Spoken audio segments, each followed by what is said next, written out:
भगवते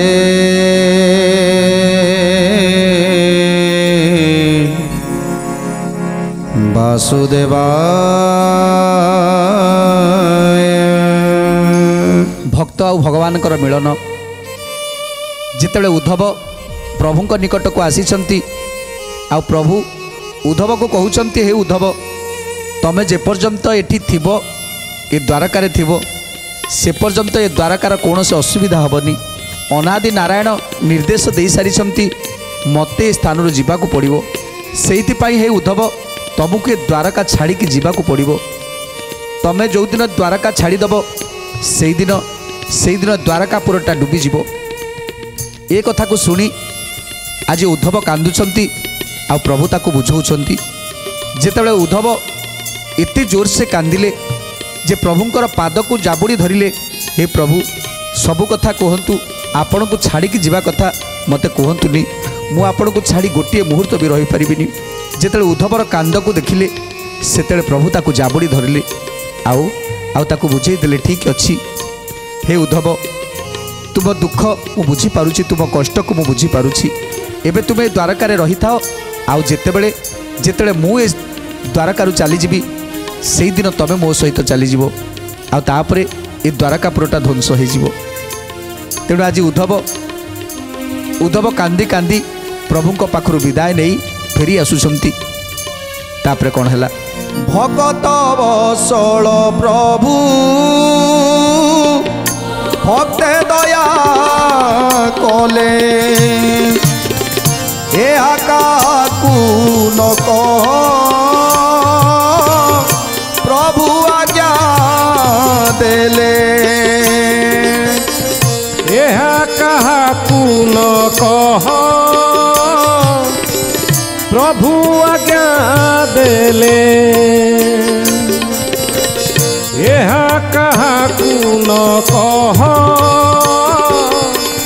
प्रभु आज्ञा देले। जाओ जाओ बोली ताकू श्रीमुखे कहिले गोपनीय कथा एयू जानी था बोले पयरे नमी उद्धव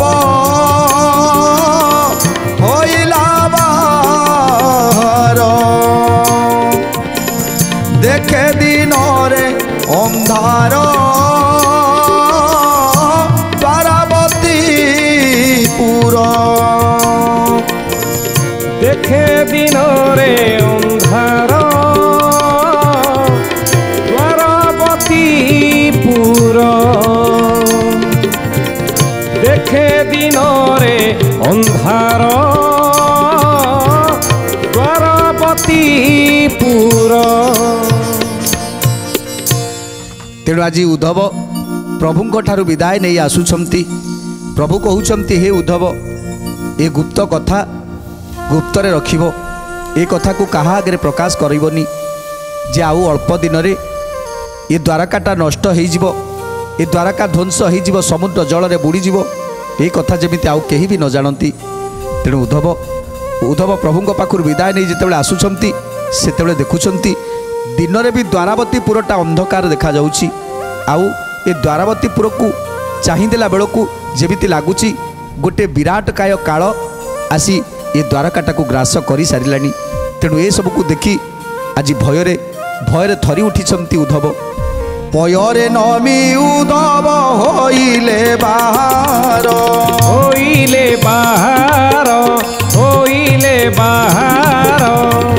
देखे दिन रे अंधार द्वारावतीपुर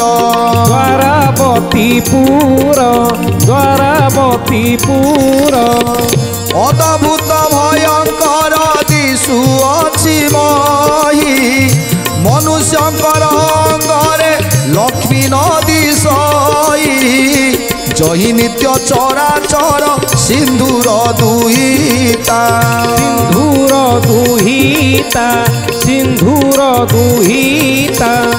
से पुर गोटी दिशई एड़े कब ଅବସ୍ଥା ଏଡ଼େ କବସ୍ଥା ଏଡ଼େ କବସ୍ଥା। ତେଣୁ ଯେତେବେଳେ ଉଦ୍ଧବ ବାହାରି ଆସିଲେ ଦେଖିଦେଲେ ଯେ ଯେମିତି ମହିଟା ହତଶିରି ହେଇଯାଇଛି, ଆଉ ସେ ସୌନ୍ଦର୍ଯ୍ୟ ନାହିଁ, ଯେମିତି ଗଛର ପତ୍ର ଗୁଡ଼ିକ ସବୁ ସବୁ ଝଡ଼ି ଯାଇଛି, ଆଉ ପବନ ତୁହାକୁ ତୁହା ପବନରେ ଯେମିତି ଯେମିତି ଗଛ ବୃକ୍ଷ ସବୁ ଭାଙ୍ଗି ପଡ଼ିଛି, ଏ ଭୂମିକମ୍ପ ହେଇ ଯେମିତି ଘର ଗୁଡ଼ିକ ସବୁ ଦୋହଲି ଯାଇଛି, ଏଭଳି ଦୁର୍ଦ୍ଦଶା ଦେଖି ଆଜି ଆଖିରୁ ତାଙ୍କର ଧାର ଧାର ଲୁହ ବହିଯାଉଛି ଉଦ୍ଧବଙ୍କର। ଯେଉଁ ଯେଉଁ ଦ୍ୱାରକାପୁର ଦ୍ୱିତୀୟ ବୈକୁଣ୍ଠପୁର ଥିଲା, ଆଜି ସେ ଦ୍ୱାରକାଟା ଏମିତି ହତଶିରି ଦେଖାଯାଉଛି। ଯେଉଁ ମଣିଷ ଭିତରେ ଜ୍ୟୋତି ଉତ୍ପନ୍ନ ହେଉଥିଲା, ଯେଉଁ ମୁହଁରେ କେବଳ ଜ୍ୟୋତି ଦେଖାଯାଉଥିଲା, ଉଜ୍ଜ୍ୱଳ ଦେଖାଯାଉଥିଲା, ଆଜି ଆଜି ସମସ୍ତଙ୍କର ମୁଖ ଯେମିତି ମଳିନ ପଡ଼ିଯାଇଛି, ଆଉ ସମସ୍ତଙ୍କ କନ୍ଧରୁ ଯେମିତି ଲକ୍ଷ୍ମୀ ଛାଡ଼ି ଯାଇଛି। ଯେଉଁ ସୁନ୍ଦର ବେଶକୁ ଧାରଣ କରିଛନ୍ତି, ସେ ସୁନ୍ଦର ବେଶଟା ବି ତାକୁ ଅସୁନ୍ଦର ହେଇଯାଇଛି। ଯେଉଁ କଥା ଶ୍ରୀମୁଖରେ ଭଣିଲେ ମୋହନ, ଏ ପୁର ନିଷେତେ ଯିବେ ନନ୍ଦର ନନ୍ଦନ। ଏ ପୁର ନିଷେତେ ଯିବେ ନନ୍ଦର ନନ୍ଦନ। ଏ ପୁର ନିଷେତେ ଯିବେ ନନ୍ଦର ନନ୍ଦନ। ଆପଣାର ଗୃହେ ଯାଇ ପ୍ରବେଶ ହୋଇଲା, ଜଗନ୍ନାଥଙ୍କୁ ମନରେ ସୁମରଣା କଲା। ଜଗନ୍ନାଥଙ୍କୁ ମନରେ ସୁମରଣା କଲା। ଜଗନ୍ନାଥଙ୍କୁ ମନରେ ସୁମରଣା କଲା। ଗୋବିନ୍ଦ ଗୋବିନ୍ଦ ବୋଲି ସୁମରଇ ମନେ, ଶ୍ରୀକୃଷ୍ଣ ନାମ ଗୋଟିକ ସ୍ମରି ଅନୁକ୍ଷଣେ। ଶ୍ରୀକୃଷ୍ଣ ନାମ ଗୋଟିକ ସ୍ମରି ଅନୁକ୍ଷଣେ। ଶ୍ରୀକୃଷ୍ଣ ନାମ ଗୋଟିକ ସ୍ମରି ଅନୁକ୍ଷଣେ। ରାମ ନାମ ସୁମରି ଯେ ପୁହାଇ ରଜନୀ, ଗୋବିନ୍ଦଙ୍କର ଚରଣେ ଲଗାଇ ମୂର୍ଧନି। ଗୋବିନ୍ଦଙ୍କର ଚରଣେ ଲଗାଇ ମୂର୍ଧନି। ଗୋବିନ୍ଦଙ୍କର ଚରଣେ ଲଗାଇ ମୂର୍ଧନି। ହୃଦୟର କଷ୍ଟରେ ଯେ ବଞ୍ଚିଥାଇ ଦିନ,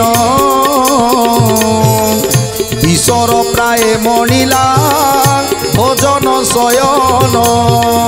ବିଶ୍ୱର ପ୍ରାୟ ମଣିଲା ଭୋଜନ ଶୟନ। ବିଶ୍ୱର ପ୍ରାୟ ମଣିଲା ଭୋଜନ ଶୟନ। ତେଣୁ ଯେତେବେଳେ ଯାଇ ଉଦ୍ଧବ ପହଞ୍ଚି ଯାଇଛି ନିଜ ଗୃହରେ, ଆଉ ନିଜ ଗୃହଟା ତାଙ୍କୁ ଭଲ ଲାଗିଲାନି ନା। ପରିବାର ମଧ୍ୟ ଯେମିତି ପରିବାରରେ ସମସ୍ତେ ସଦସ୍ୟମାନେ ଅଛନ୍ତି, ସେମାନଙ୍କୁ ଦେଖି ମଧ୍ୟ ତାଙ୍କୁ ଭଲ ଲାଗିଲାନି। କେବଳ ଉଦ୍ଧବ ଗୋଟିଏ ଜାଗାରେ ବସି ଧ୍ୟାନ କରୁଛନ୍ତି, ସେଇ ରାମ ନାମ ଜପ କରୁଛନ୍ତି, କୃଷ୍ଣ ନାମକୁ ଜପ କରୁଛନ୍ତି। ଆଉ ତାଙ୍କରି ନାମକୁ ଜପ କରି, ପ୍ରଭୁଙ୍କର ନାମକୁ ଜପ କରି ଆଖିରୁ ଧାର ଧାର ଲୁହ ବୋହାଉଛନ୍ତି। ହୃଦୟରେ ସେଇ ରାମ ନାମକୁ ଜପ କରି ଆଜି ଆହାର ମୈଥୁନ ନିଦ୍ରା ସବୁକିଛି ତ୍ୟାଗ କରିଛନ୍ତି।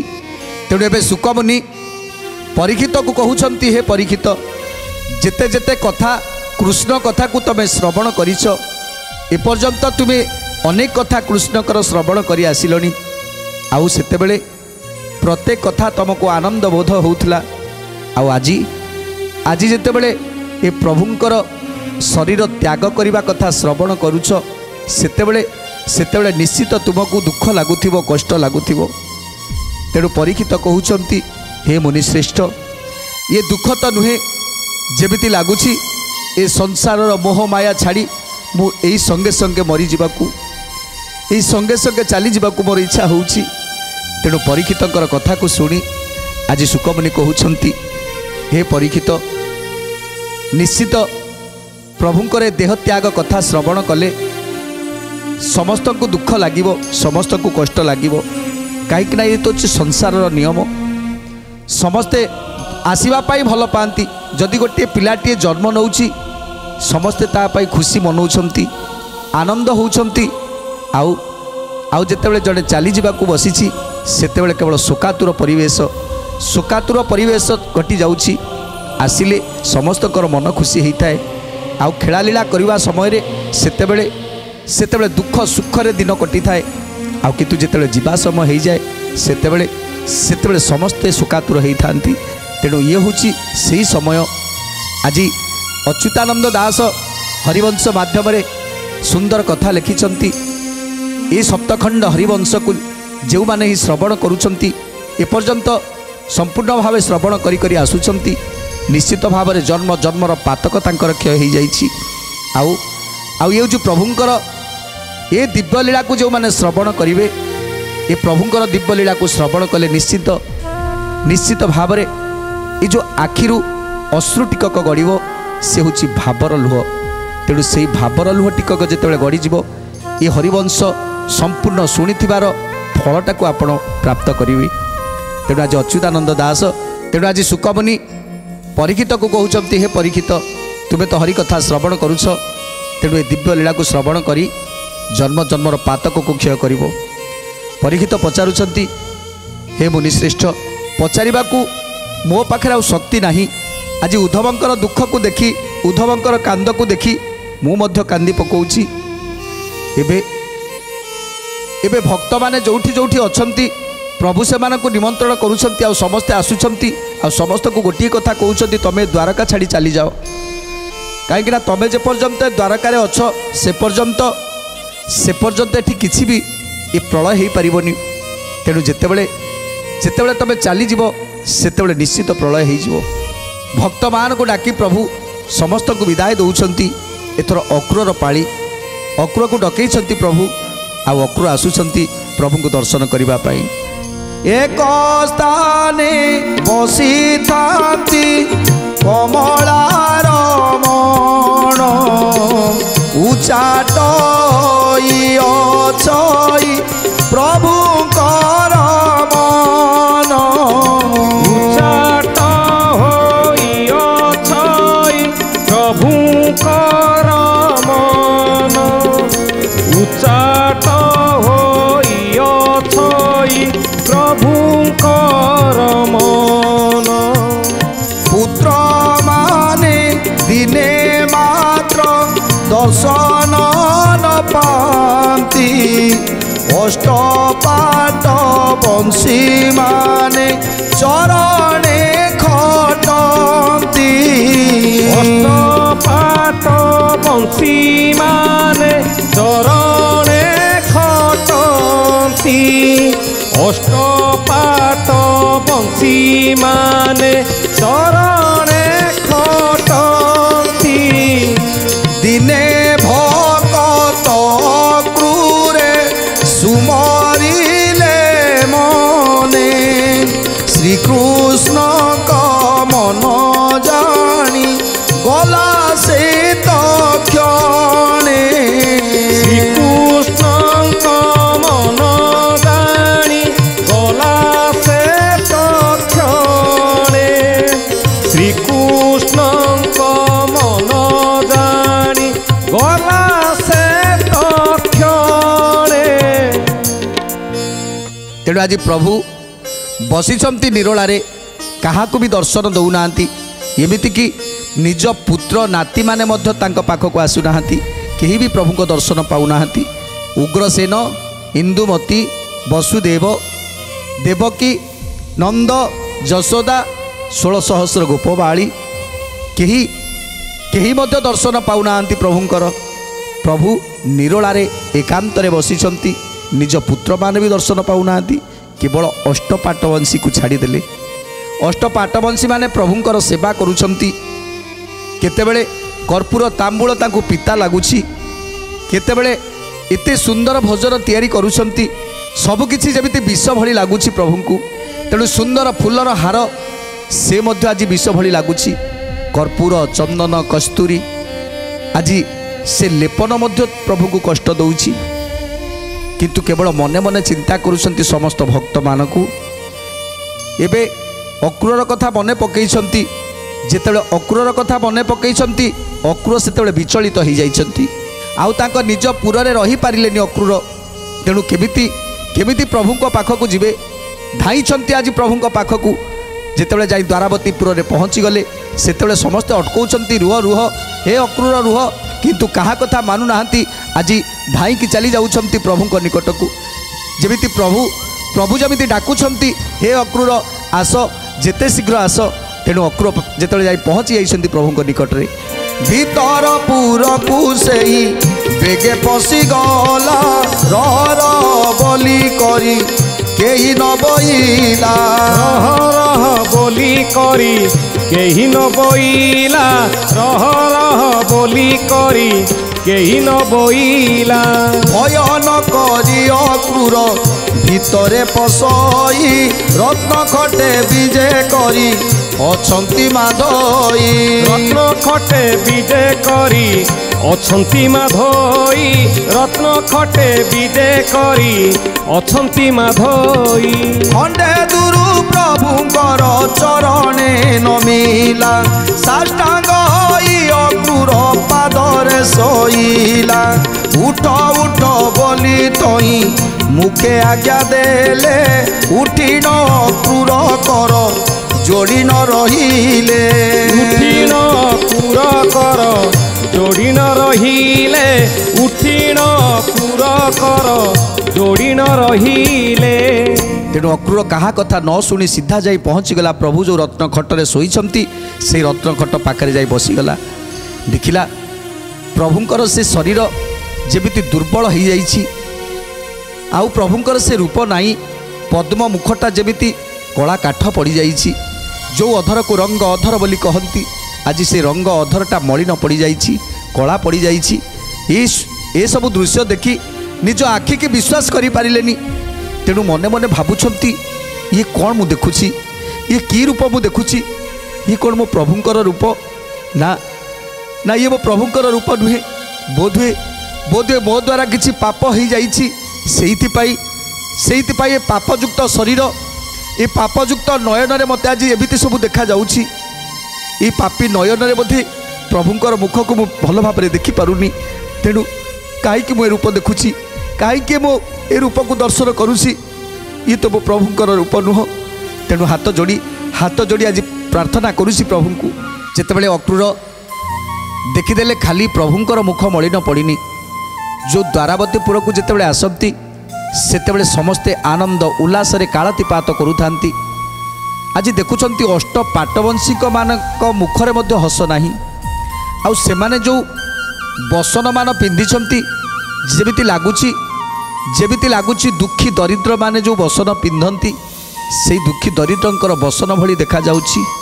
ଯିଏକି ପାଟରାଣୀମାନେ, ଅଷ୍ଟ ପାଟରାଣୀମାନେ ଯାହାଙ୍କ ରୂପକୁ ଦର୍ଶନ କରିବା ପାଇଁ ଦେବାଦେବୀମାନେ ସ୍ୱର୍ଗରୁ ଓହ୍ଲାଇ ଆସିଥାନ୍ତି, ଆଜି ଏମିତି ଦେଖାଯାଉଛନ୍ତି ଯେ ଯେମିତି ସମସ୍ତେ ଦୁଃଖୀ ଦରିଦ୍ର ପରିବାରରେ ଆସିଛନ୍ତି। ପ୍ରଭୁଙ୍କର ଯେଉଁ ଶୟନ କକ୍ଷ, ସେ ଶୟନ କକ୍ଷ ଯେଉଁଠି ଆଲୋକରେ ମାଳ ହେଇଥାଏ, ସେଠି ଆଜି ଅନ୍ଧକାର ଦେଖାଯାଉଛି। ଏସବୁକୁ ଦେଖି ଅକ୍ରୁର ଆଜି କାନ୍ଦି ପକାଉଛନ୍ତି। ଇଏ କ'ଣ ମୁଁ ଦେଖୁଛି? ଏଇଟା ମୁଁ ସ୍ୱପ୍ନ ଦେଖୁଛି ନା ମୋ ପାପଯୁକ୍ତ ଶରୀର, ଏ ପାପ ନୟନ ମୁଁ କିଛି ଭୁଲ କରିଦେଇଛି କି ପାପ କରିଦେଇଛି, ଆଉ ସେଇଥିପାଇଁ ଏ ପାପୀ ନେତ୍ର ଏସବୁ ଦେଖୁଛି? ଏକଥା ଆଜି ଭାବୁଛନ୍ତି ଅକ୍ରୁର। ଚନ୍ଦ୍ରଶାଳା ପୁର ଗୋଟି ଶୋଭା ପାଉନାହିଁ, ଦେଖି କରି ଅକ୍ରୁରକୁ ବାକ୍ୟ ନ ସ୍ଫୁରଇ। ଦେଖି କରି ଅକ୍ରୁରକୁ ବାକ୍ୟ ନ ସ୍ଫୁରଇ। ଦେଖି କରି ଅକ୍ରୁରକୁ ବାକ୍ୟ ନ ସ୍ଫୁରଇ। କରପତ୍ର ଯୋଡ଼ି ଉଭା ହୋଇଛି ଅକ୍ରୁର, ହୃଦଗତରେ ଚିନ୍ତଇ ପ୍ରଭୁ ଚକ୍ରଧର। ହୃଦଗତରେ ଚିନ୍ତଇ ପ୍ରଭୁ ଚକ୍ରଧର ହୃଦଗତରେ ଚିନ୍ତଇ ପ୍ରଭୁ ଚକ୍ରଧର। ତେଣୁ ଆଜି ଦେଖୁଛନ୍ତି ଯେତେବେଳେ ସବୁକିଛି ମଳିନ ଦେଖାଯାଉଛି, ଯେମିତି କାଳ ଗ୍ରାସ କରିସାରିଛି ଏ ଦ୍ୱାରକାପୁରକୁ, ସେତେବେଳେ ଆଜି ପ୍ରାର୍ଥନା କରୁଛି ପ୍ରଭୁଙ୍କ ପାଖରେ ରହି, ହେ ପ୍ରଭୁ ଇଏ ମୁଁ ସବୁ କ'ଣ ଦେଖୁଛି, ଇଏ ସବୁ ମୁଁ କ'ଣ ଦେଖୁଛି? ନା ମୋ ଘରେ ଯେତେବେଳେ ଥିଲି ସେତେବେଳେ ଶାନ୍ତି ଥିଲି, ନା ଯେତେବେଳେ ସଭାକୁ ଆସୁଥିଲି ସେତେବେଳେ ଶାନ୍ତି ପାଇଲି, ନା ଏଠିକି ଆସିଲା ପରେ ଏଠି ମଧ୍ୟ ଅଶାନ୍ତିର ବାତାବରଣ। କ'ଣ ପ୍ରଭୁ କାହିଁକି ଏସବୁ ମୁଁ କିଛି ବି ବୁଝିପାରୁନି? କାନ୍ଦୁଛନ୍ତି ଅକ୍ରୁର। ତେଣୁ ଆଜି ଅକ୍ରୁର ପ୍ରାର୍ଥନା କରୁଛନ୍ତି, ହେ ପ୍ରଭୁ ଏ ଅକ୍ରୁରକୁ ଟିକେ କହିଦିଅନ୍ତୁ ପ୍ରଭୁ କାହିଁକି ଏସବୁ? ଆଜି ଉଗ୍ରସେନଙ୍କର ମନ ଦୁଃଖ, ଭାଇ ବଳରାମଙ୍କର ମନ ଦୁଃଖ, ଯାଦବମାନଙ୍କ ମନରେ କାହା ମନରେ ହର୍ଷ ନାହିଁ। ଏଠି ଆସି ପହଞ୍ଚିଲି, ଅଷ୍ଟପାଟବଂଶୀମାନେ ଯେମିତି ସମସ୍ତଙ୍କର ମୁଖ ମଳିନ ପଡ଼ିଯାଇଛି, ଆଉ ସମସ୍ତଙ୍କର ଏ ବସ୍ତ୍ରମାନ ସବୁ ବିଦ୍ରୂପ ଦେଖାଯାଉଛି। କାହିଁକି ପ୍ରଭୁ କାହିଁକି ଏମିତି? ମୁଁ କିଛି ବି ବୁଝିପାରୁନି। ଯେମିତି ଲାଗୁଛି ଗୋଟେ କାଳ ଆସି ଗ୍ରାସ କରିଯାଇଛି। ଯେତେ ଯେତେ ବିପଦ ପଡ଼ିଛି ସବୁ ବିପଦରୁ ଆପଣ ଉଦ୍ଧାର କରିଛନ୍ତି। ଏମିତି ଏତେ ବଡ଼ ବିପଦଟେ ପଡ଼ିଲାଣି, ଆପଣ ଏଠି ଶୋଇଛନ୍ତି ପ୍ରଭୁ, କାହିଁକି ମୁଁ କିଛି ବି ବୁଝିପାରୁନି। କାନ୍ଦୁଛନ୍ତି ଅକ୍ରୁର। ଯେତେବେଳେ ଅକ୍ରୁର କାନ୍ଦୁଛନ୍ତି ସେତେବେଳେ ପ୍ରଭୁ କ'ଣ ବୁଝାଉଛନ୍ତି ଅକ୍ରୁରକୁ, ସୁନ୍ଦର କଥା ଜାଣିବା ପରବର୍ତ୍ତୀ ଅଧ୍ୟାୟରେ। ଆଜି ତ ସମୟ ଇସାରା ଦେଲାଣି, ଆଜି ପାଇଁ ବାଣୀକି ବିରାମ ଦେବା, ଟିକେ ପ୍ରଭୁଙ୍କର ନାମ ସଂକୀର୍ତ୍ତନ କରି ଆଜିର କାର୍ଯ୍ୟକ୍ରମକୁ ସମାପ୍ତ କରିବା। ଭଜ ଗୋବିନ୍ଦ ଗୋବିନ୍ଦ ଭଜ ଭଜ ରେ, ଭଜ ଗୋବିନ୍ଦ ଗୋବିନ୍ଦ ଭଜ ଭଜ ରେ, ରାଧେ ଗୋବିନ୍ଦ ଗୋବିନ୍ଦ ଭଜ ଭଜ ରେ, ହେ ଗୋବିନ୍ଦ ଗୋବିନ୍ଦ ଭଜ ଭଜ ରେ, ଭଜ ଗୋବିନ୍ଦ ଭଜ ରାଧେ ଗୋବିନ୍ଦ ଭଜ, ଭଜ ଗୋବିନ୍ଦ ଭଜ ରାଧେ ଗୋବିନ୍ଦ ଭଜ, ଭଜ ଭଜରେ ଭଜ ଭଜରେ ଭଜରେ ମନ ରାଧା ଗୋବିନ୍ଦ, ଭଜ ଭଜରେ ଭଜରେ ମନ ରାଧା ଗୋବିନ୍ଦ, ଭଜ ଭଜରେ ଭଜରେ ମନ ରାଧା ଗୋବିନ୍ଦ, ଭଜ ଭଜରେ ଭଜରେ